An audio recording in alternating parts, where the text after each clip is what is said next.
এই সামনের যে ২৬ সালের যে নির্বাচনটি হবে সেটি দেশের জন্য একটি খুবই গুরুত্বপূর্ণ নির্বাচন।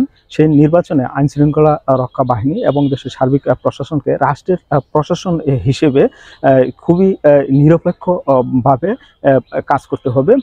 তাদেরকে কোনো ভাবেই দুর্বল অবস্থায় থাকা যাবে না। তারা রাষ্ট্রের পক্ষ নিয়ে শক্তভাবে অবস্থান নিবে এবং বলিষ্ঠ ভূমিকা পালন করবে, এটাই আমরা প্রত্যাশা করি। এই নির্বাচনটি যদি সুষ্ঠু এবং সুন্দরভাবে না হয় তাহলে দেশের জন্য একটি খুবই খারাপ নজির হয়ে থাকবে। সেজন্য দেশে নানা ধরনের সমস্যার সৃষ্টি হতে পারে। এখানে জঙ্গিবাদের উত্থান হয়ে যেতে পারে। এখানে সার্বিক ক্ষেত্রে আইন শৃঙ্খলার পরিস্থিতি খারাপ অবস্থায় দিকে ধাবিত হতে পারে। রাজনৈতিক অস্থিরতা বাড়বে।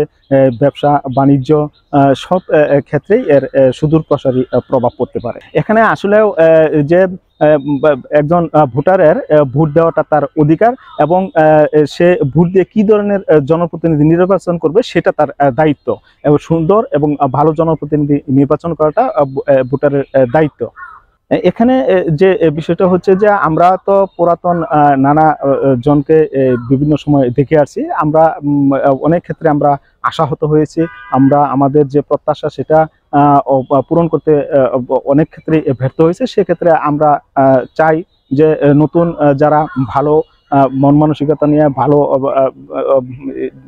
অবস্থান নিয়ে তারা আসুক। অবশ্যই নতুনের প্রত্যাশা থাকবে, পাশাপাশি পুরাতন যারা আছে তারাও ভালো হয়ে কাজ করুক, তাদের অভিজ্ঞতা আছে।